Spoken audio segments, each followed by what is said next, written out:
Welcome to the Voncast show. Today I got City of Angelo with me. Hey, how's it going, man? Pretty good, bro. Appreciate it. Thank you for bringing me on the platform. No problem. Yeah, man. Quinn's brother. Yeah, definitely. Dude, like, yeah, you said you reached out. I saw your Instagram DM and I checked your music. It's fire, man. Man, thank you. I appreciate it. Definitely. So tell us who you are and what you do, man. Well, my name is City Of Angelo. I'm a singer, actor, rapper, entrepreneur, secret clothing line designer at the moment. Got something coming out pretty soon. And Nice. Just basically a pursuer of like arts and like entertainment and any sort to just bring attention and love to people. Right. Yeah, you know, I think it's good that you branch out because now I want to say that like just being a rapper isn't. I mean, unless you're like Kendrick or something. Yeah.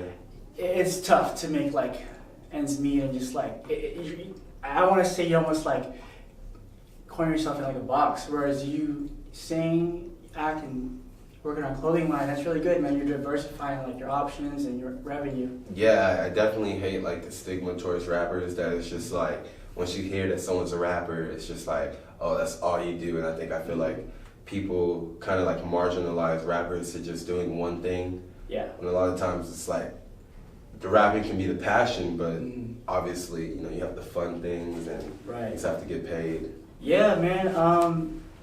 I totally agree with that. It's good that you have that mindset. You know, I think it also too, being diverse and being skilled in multiple things other than just like making music. I think your value goes up. Yeah, no, it definitely adds context and substance to like my character. Yeah. I've been told at least. Definitely, and that's good, man. So we'll take it back from the beginning, man. Where'd you grow up? I was born in Los Angeles, California. Okay. Exactly in mid-city Los Angeles, which is kind of like the heart of LA, in my opinion. And just being raised in West Los Angeles and moving all around the city of LA from even as close to like the outskirts of South LA. Always stayed like in the heart. And then just like towards the end, having to like relocate to San Fernando Valley and back, I've just felt like I've touched bases everywhere. Nice, man. So did you always want to do this when you were like since you were a kid? Were you always like into entertainment and like acting and doing music as a kid? I definitely always couldn't sit still. Yeah. Until like, you know, I learned to output that like energy into like a creative art form. But yeah, I've always wanted to pursue the performing arts. Right. Like that's definitely been a passion of mine. But when I was a kid, I really wanted to be a doctor. Really? Yeah, I actually wanted to like, I seen my mom had all my siblings like back to back, and I was like, this is pretty cool. Like I can deliver some babies, and then you grow up and like school gets harder. Definitely, man. Medical schools. It's like wait, 8. Yeah. It's like, and I mean, it's good money, but I think your heart has to be into it. Yeah, no, I feel like a lot of people, the reason why they may get depressed or unmotivated is because they're doing something that truly they don't love. I like that. I also heard that at a theory that there's a theory of depression. It's like if you're depressed, there must be something like in your life that, you know, it's something in your life is prohibiting you from doing what you want to do, and it only makes sense you'd be sad. Yeah, correct. Like definitely, you know, you're doing something you don't want to do, and then also a lot of depressed people, you know, feel a sense of isolation. So, and that can also be with not being accepted. Right. Also within the family, like I know I come from a Caribbean, you know, culture where, you know, my mom had all A's. Like my aunties and uncles were the teachers inside the community. So, you know, it was definitely harder for people like my mom and my elders growing up. So I can see the pressure of why it was put on me. Right. How did you deal with that pressure, man? Because that must be tough, you know, like your relatives are, you know, getting A's or teachers and that academic pressure for you to do something. My brothers and see some. Yeah. You know? Yeah. How did you deal with that, man? I definitely just stuck to the course and staying consistent on like what I believe was right for me. Right. Like, it's just a feeling inside me to pursue it until I'm ready. Right. Or until I get to that pinnacle where I'm like, okay, this is what I want. But until I do that, there's no stopping me. Like, It's good. I like that. Yeah, man. I think that oftentimes we may pursue careers for the money or like stability, which is great. But again, your heart has to be into it, and you have to listen to yourself at the end of the day. You know, like our families. I think they're trying to like look out for us, right? Like get this job, it's stable, secure, but you know they can't live your life. You have to live your life.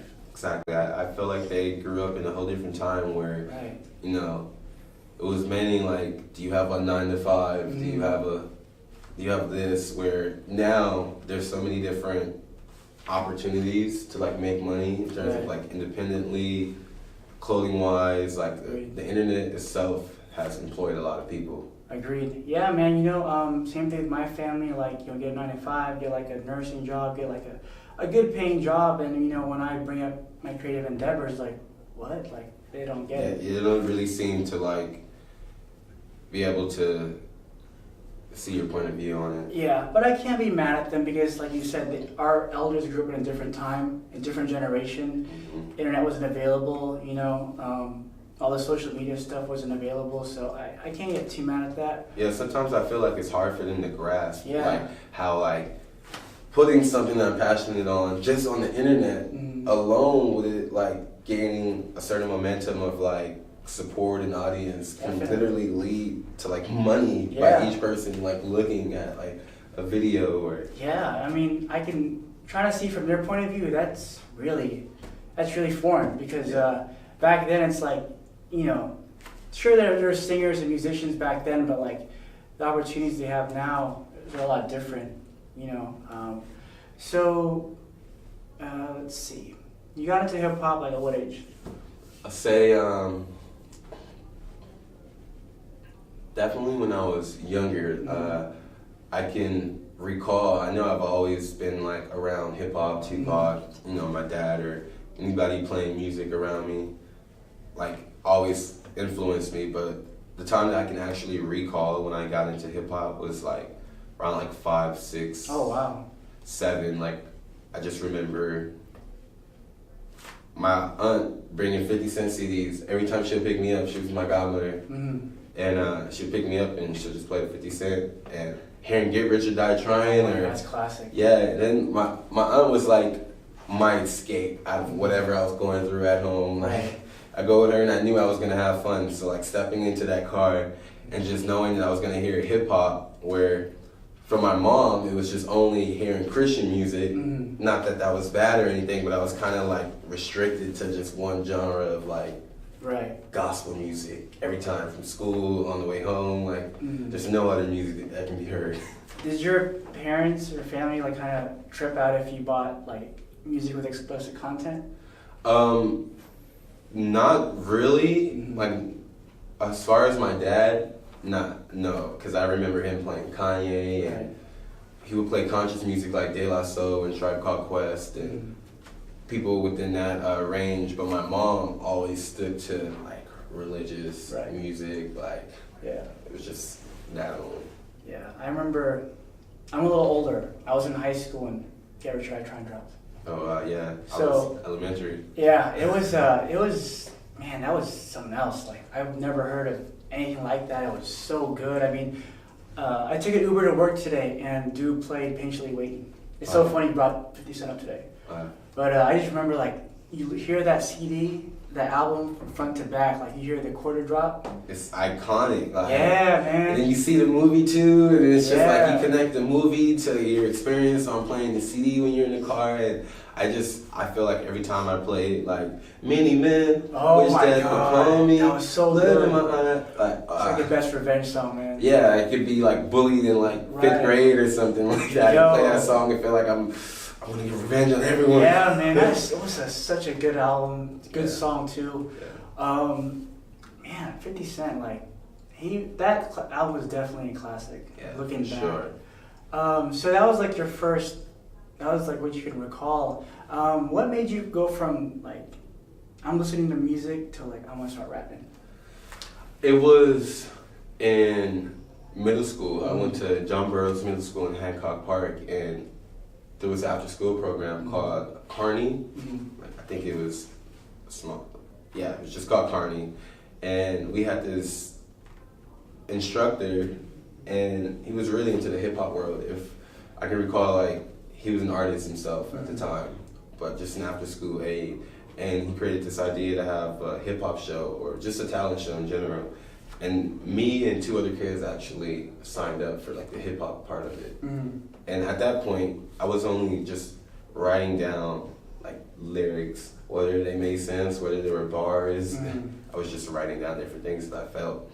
And at that time, I didn't know how to really construct a whole song or even to deliver like my bars or what I was writing. And I just remember the day before the performance, like he was like, okay, show me what you guys have. And like I showed him my lyrics, and he was like, rap it. And I rapped it to him, and it was just like, yo, you've got mad like passion behind you. Like the energy that's coming out of you when you're articulating the words, like you could tell you're like really, he was just hyping me up and everything, but like, he said, but you're missing one thing. He said, you're missing the pockets. Right. And like, that's a key part of rap. Of course, we've got like new people now going against the grain, like Blueface. Doesn't mean that everyone's accepting it right away, because you've got to do new things, you've got to be a pioneer. But like, he helped me kind of like, this is the feeling that you're feeling. And when you want to have the beat connect to the song, they have to like beat at the same time, like the heart, like. And from there, he just broke that down to me, and I recited the rap, and it was just like, bam, you got it, performed. 8th grade, I was like, oh wow, this is what I want to do. Like, it was a good reaction in the crowd, and from there I just took it. So what were you listening to around middle school to 8th grade? What was your, I don't know, did iPods come on yet? Yeah, definitely had iPods. I was listening to a lot of old school rap at the time. Okay. Yeah, like which ones? It was Eminem. I was listening to a lot of NWA, De La Soul, Tribe Called Quest, Special cool. Ed, MC Light. That was that's awesome. I give you props for being that young and going that far back into hip hop. Yeah, that's just in middle school. That's just all I can recall. It was just only old school music on my phone, whether it was from Tupac to even Erykah Badu. Like, I was just a very like old school type of. I felt like that music just connected to me different than what was coming out at the moment. Right. Like 2005, 7, 8, Kanye was definitely a big influence. Yeah. Like, let's not forget, those songs were definitely in the College playlist. Dropouts. College Dropout, like inspirational. 808 Heartbeat, like Heartbreak, like it's crazy. Yeah, it's funny. You said Eminem is old school. It's like that's how you know there's a big age difference between us. Yeah. I was like, damn. I mean, it makes sense. It makes sense from your perspective. For me, like it wasn't. But that's from my perspective, like the height of his career and like where everyone calls the best album was when I was listening to it. Like I was a kid. Yeah. Like literally elementary school. Like when all of those were coming out, and I think I was in maybe 6th grade or so when Recovery came out, like middle school, like probably. How did you react to Recovery? At the time, I remember actually liking parts of the album, certain songs, but it didn't hit me like, everything else. I will say that, I don't know if it's a coincidence or not, but ever since Dre started producing his music so much, it's been different. Yeah, it definitely has been different. I just felt like Dre and Eminem worked together so well. Yeah. It was like peanut butter and jelly. Like, yeah. And sometimes it does take someone else to kind of fill the pockets. Like, yeah, I agree. What were you saying? Go ahead. No, like, I just think with the Dre and Eminem thing, it was more like Dre was able to know which beats, which bass, which like feeling had to come across from the lyrics. Right. And that's not to like knock all other producers after Dr. Dre. I mean, to compare yourself to Dr. Dre is pretty tough. Yeah. But I agree, man. And like I like Relapse a lot, but Recovery I like some of it. But ever since then, it's been different. Yeah. You know, but you know, his height to me was Marshall Mathers, from Slim Shady LP to Eminem Show to Relapse. Yeah. I remember if I had $1, like that song was just like the core. I think that's why I was listening to like a lot of Eminem and old school rap, because I felt like middle school I wasn't getting any money to go to the student store after school, anything like that. So it really took me to think like, if I had $1, what would I do with it? And that song connected to me. And every album before Recovery. That was, if I had $1, that was Slim Shady LP? Yeah, Slim Shady LP.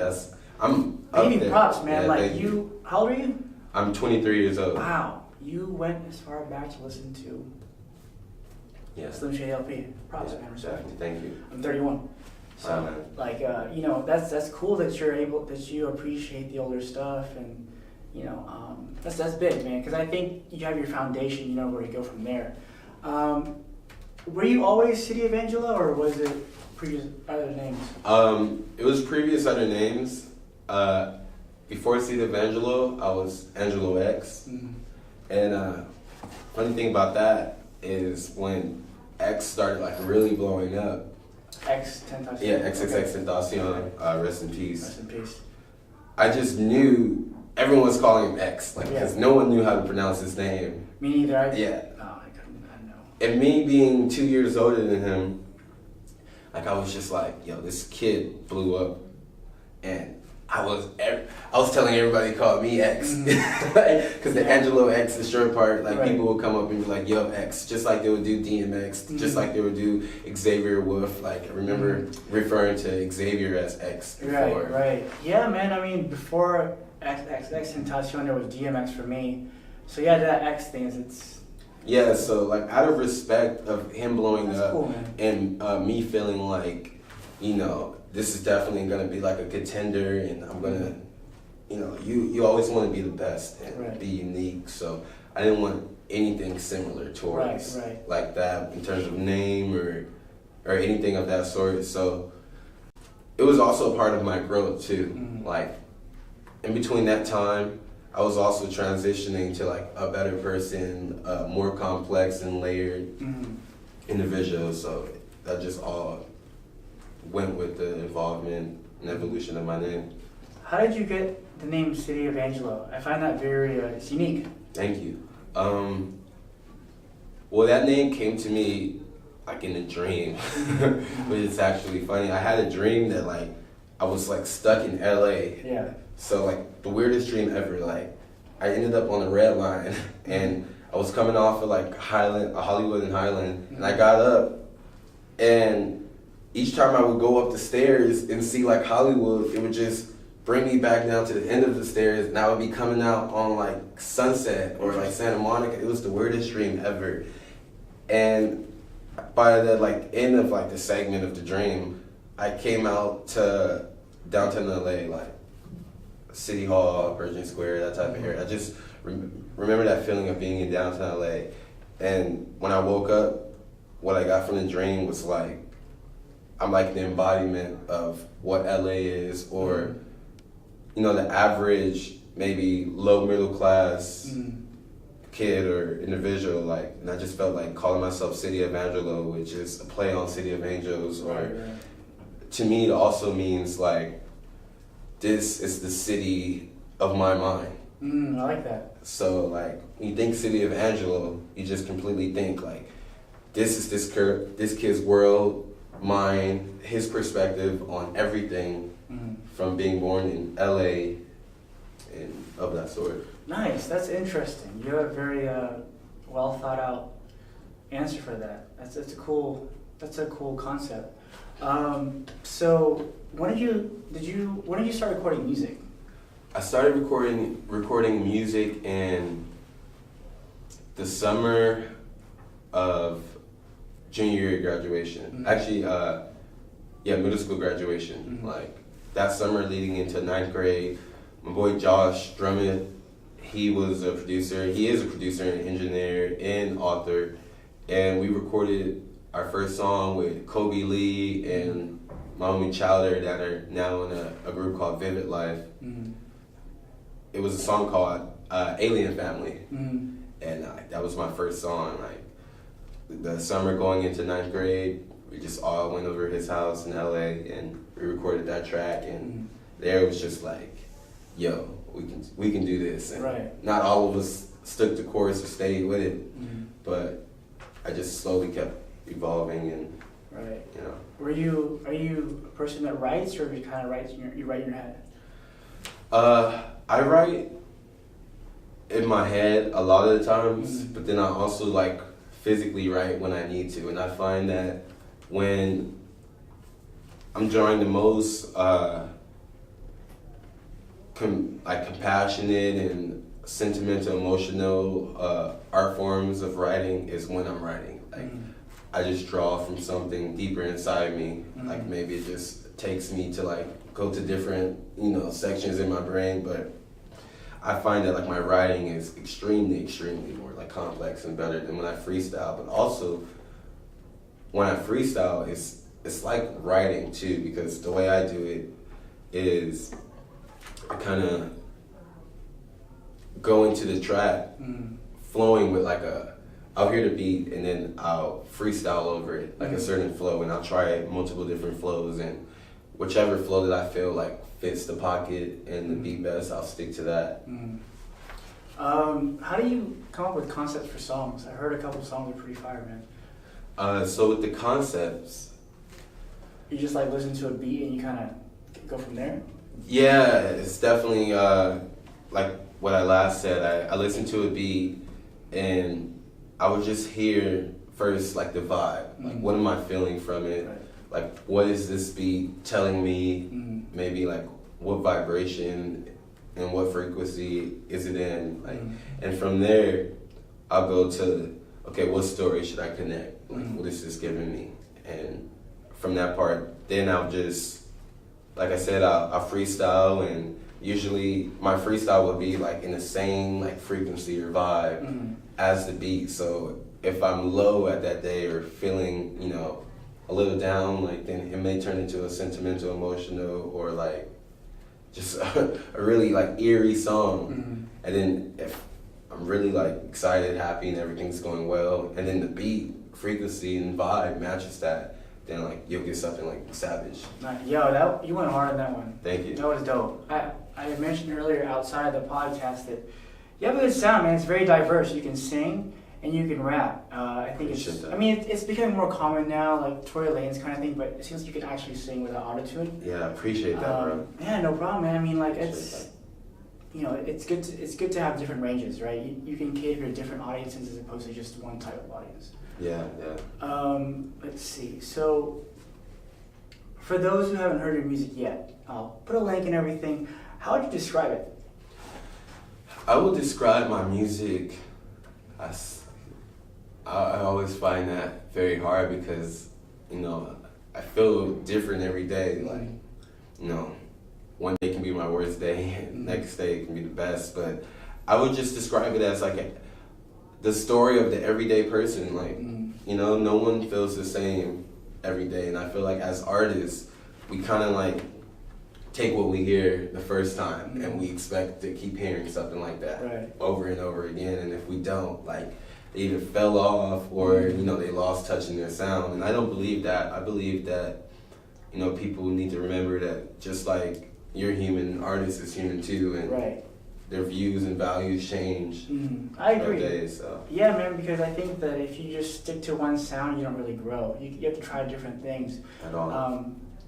I like one line you said. You were saying earlier how like your music is for everyday people. I like that one line. You're like, I'm riding dirty, no insurance or something. Yeah. Riding dirty, no insurance. That's definitely a thing in the valley that I found out like moving out here and everywhere where like, you know, one month I didn't have enough money to pay the insurance, and it's just like now I'm riding dirty, like no insurance. Sometimes times gets bad and you can't pay that registration tags, and you just like take your chances. Like you gotta make it to work.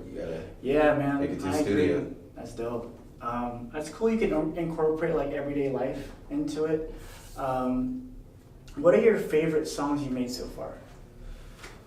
My favorite songs I've made will have to be probably Caught Up. That was good. Yeah. Good singing. Yeah, thank you. I appreciate that. Like, I put a lot of experiences, like not even a lot, probably like 5%, but in terms of my music, I think I gave a little bit of like this myself that like I don't really talk about. Right.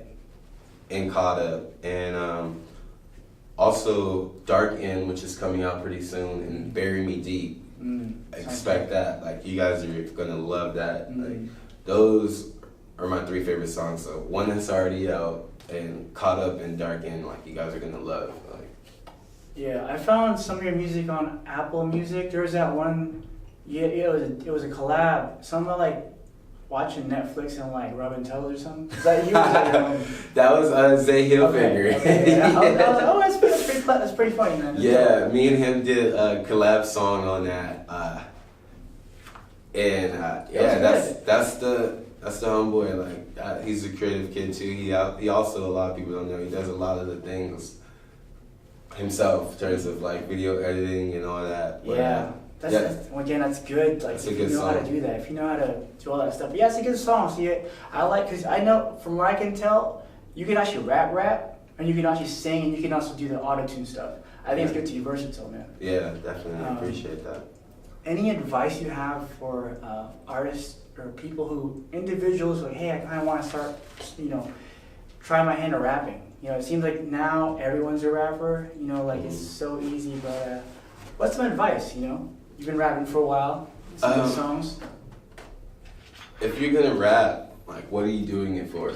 I find that a lot of people, because a lot of people are rapping, people think, well, I can sing a little bit, and I can spit some bars, and you're hearing all this about auto-tune and all that, and I find that people just think that they can do it, and there's no problem with going and pursuing rap, but if you are going to pursue rap, make sure you understand the culture. Make sure you know what you're rapping about, because if you do that, then you'll always be happy. You'll be successful by doing something that you actually love, you actually enjoy, and that itself is like the best advice I can give, because once you actually love and it's a passion, then it doesn't feel like a job. Like each day you'll wake up writing, recording, and I just think that if you want to be a rapper, write a lot of music. Don't close off your experiences. You have to be open. You have to like lay everything on the table, your emotions, what you've gone through, your past experiences. Like you can't be a closed book at all. Yeah, it can be tough sometimes. As an artist, it's tough to be vulnerable and let your emotions out. But I think that's when you make really good music. Yeah, true.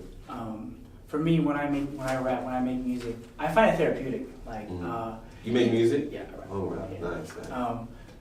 But yeah, I find it therapeutic, man. When you just like get on the mic and just like record or just perform or just listen to your music, it's therapeutic, man. Like, it's a healthy outlet. Yeah, I find myself when I'm making music, it's almost like I'm in church or like a very spiritual moment, because now since I know you make music, you could probably relate to like when you're creating a song or whatever like forms of like music that you make. Once it's completed, or once you hear it back, or even when you're reciting lyrics, like that feeling you get, it's almost like the hairs are being risen on your arms. Like, definitely. Like, wow, this is something that's inside me.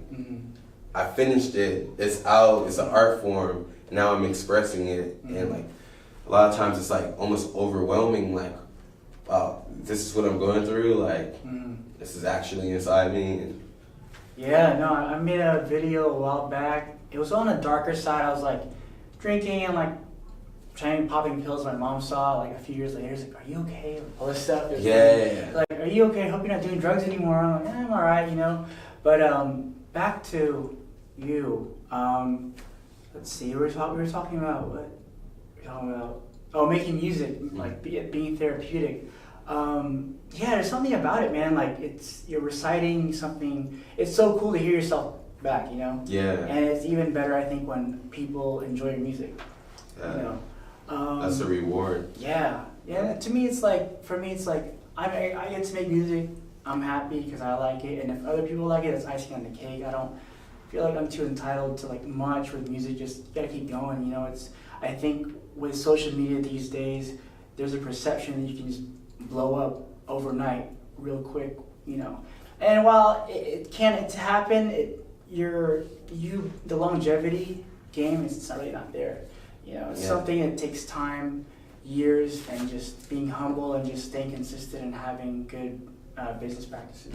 Yeah, no, definitely. You know, a lot of people just think they can blow up, and you know, the internet does have those, but it's just like you don't want to like fixate yourself on who's blowing up overnight. Mm-hmm. And I just feel like if you just work on your own craft and you keep doing it passionately, we all get there. Right, I like that. There tends to be there can only be one best rapper in hip hop. There's that mentality. I think it's shifting now, but I like you said that we all can get there. I think we all can get there. You know, I believe so. I really do. You know, while it's good to be competitive, I think it has its downsides where like you're not cutthroat, but like I don't know. I just compete with myself. Yeah. You know. I'm my number one competition. Yeah, sure. I tried to that whole like I gotta like spit the best bars, the most lyrical miracle stuff back then, and I just found myself really like not enjoying music because I just felt like this is better than someone else's music. But then I just focused on me and I had more fun, you know. Yeah, I feel you on that, bro. That's when it's not fun, when you're constantly just thinking and comparing yourself to everyone else. Like, you just gotta like make music, your own experience, put it out there, and let it be reciprocated. I agree. A couple music videos I saw. Was it Phone Call? Yeah, Phone Calls. I like that a lot. That was well done, man. A little over a month ago, yeah. That was good. I like. Shout out Just Set. Yeah, we did the video, but the song's good too. Yeah. It's catchy. Richard and Izzy, my boys. It's catchy, but it's not like corny catchy. You know, it's good. It's good. It's good music.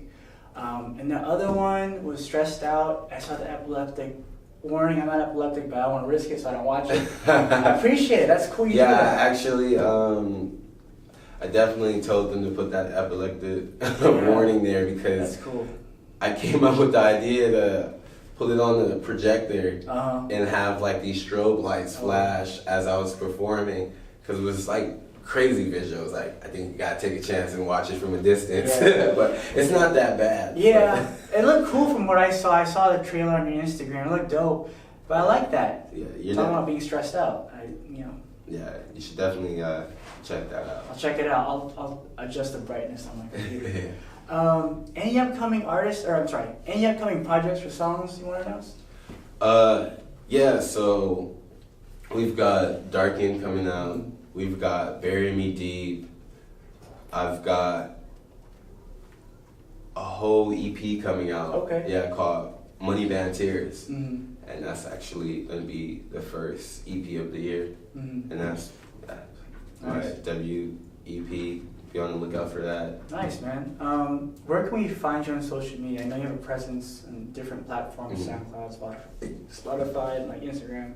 Well, you can find me Twitter, City of Angelo, Facebook, City of Angelo, SoundCloud, City of Angelo, Apple Music, Spotify, and all streaming forums, City of Angelo, Pornhub, City of Angelo. Speaking of which, man, like, wasn't it trippy? Like, Facebook and Instagram were down yesterday. Oh yeah, man! I know a lot of people were freaking out. Like, I know I was going through it. Like, did I get hacked? Yeah, no, it was weird. Like, I tried to upload some videos and stuff, and I couldn't. And it just goes to show we're so dependent on social media. I left some people on red like for some hours, and they like didn't know that Facebook was down, and Instagram was down, and they were like, "Yo, do you not fuck with me?" Like, that's how crazy social media is to people. Like, dude, like, I hate that. I mean, like, people have lives. Like, they don't revolve. I don't know. I think some people take it like too personal, social media. Yeah. And it's fake, man. And it's definitely fake. And I use it. The only reason it's important to me because, business. Music. That's all. Because, you know, if it was family or some other sort, then I would say that. But I don't even use my personal Facebook page to connect to family. Like it's just either I talk to you on the phone or I don't. I wouldn't recommend adding family on Facebook. Yeah, at all. I've dealt with that, and it's a whole lot of calls coming up. And why did you post this? What are you going through? I blocked my. Well, luckily my family didn't really like try to add me, but I just told them I don't have a Facebook. All right, man. So I think that's about it. Any shout-outs? Shout out to my beautiful girl right there. Shout out to my mom, no matter what. Shout out to the music industry. Shout out to all my day ones. Shout out to the Voncast show. For sure, I appreciate the platform. Awesome. Well, cool, man. Thank you so much, bro. Thank you, man.